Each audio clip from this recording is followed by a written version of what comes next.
Hello. So this is a summary, short instructional video from the first R help session. So I'm going to try to cover basically what was covered during the R session, most of which is creating an R Markdown file. So let's get started with how to create a brand new R Markdown file. So once you have RStudio open, I have mine on a Mac, but on a Windows I've seen it's very similar, so you guys shouldn't have a problem with that as well. So we can go to File and then New File and then select R Markdown. You're going to have the file option on Windows as well, I believe. Now here type your file, so let's say R Markdown test, and then you can type your name. And then you can select the default output format, so HTML, PDF, or Word. Let it stay HTML. So we can click OK, and now R spits out an R Markdown file, which is basically a template. So this is a template to demonstrate to you what the outline or what a general R Markdown file looks like. So now in the R Markdown file, we can see that first it starts off with this introductory section where you can include the title, the author, the date, and the output. Remember, we selected HTML as the output, so that's shown there. These sections that are in gray are actually code chunks in R. They're called chunks that can be executed. So now this is an introductory code chunk which actually sets some internal settings for the init function, which is basically how we can produce an HTML or a PDF version of our R Markdown file. Everything that is in white here is the text that will be displayed in our file. And here you also have some instructions in the template that you create. So now, even though you get the template, it's nice if you can just substitute, but I think it's better to delete everything that's here so you can start from scratch. So now, okay, let me save the file. Let me save it on desktop, for example. R Markdown test. Yes, so we've saved it right there. Now, the next thing that I want to do is just introduce some basic commands.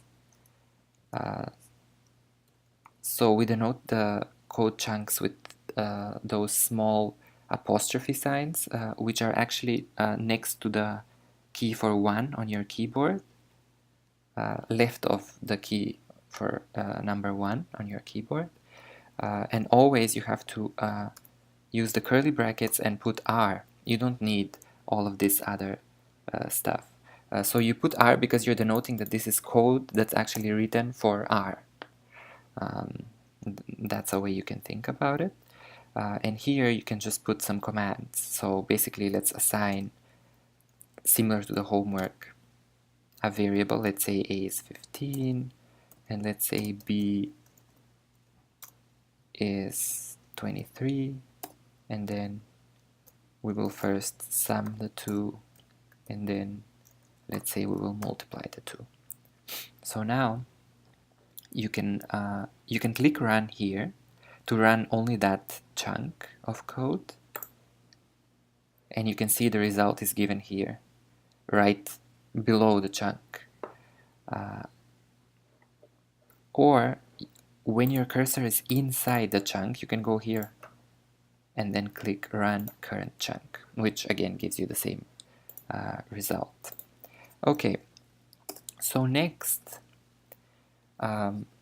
let's talk about importing a file. Now, a lot of you had issues in your R Markdowns from the first homework. because you got errors and the program basically couldn't find where your file was. So for this, it's always good to set the working directory first. Now let's start another chunk of code and close it. And the command that you want for setting the directory is setwd. Now inside, in quotation marks, be careful, you have to put the location of your data file on your computer. So the data file that I have, which I got from the canvas, and let's rename it games, it's in my downloads folder. So if you go to files in this menu and you look for downloads here, there's our file. So now there's two ways actually to set the working directory. The simpler way is once you have the folder and you can see your file here in this part of the menu, you can go to more and then set as working directory. Now that automatically sets the working directory, but sometimes you want to be able to put this code right in the code chunk, because you want to be able to, execute the code chunk right away without clicking anything in the menu. For this, we can see that the command that's used for setting the work directory that I mentioned before is shown here, but now it also shows the path file, so basically the location. So we can just copy and paste that, although be careful not to copy the arrow here at the start, the arrow sign. Now that sets our working directory, and now we can import this file. Now, as you all know, there's two ways to import the file. So we can import the dataset from here, or we can import it in code. So let's try to import it in code, because this way, again, you don't have to use anything from the menu, and you can just run your code. So now the command for this is to read a CSV file. So read.csv, and then you put your file name inside. So it's games.csv.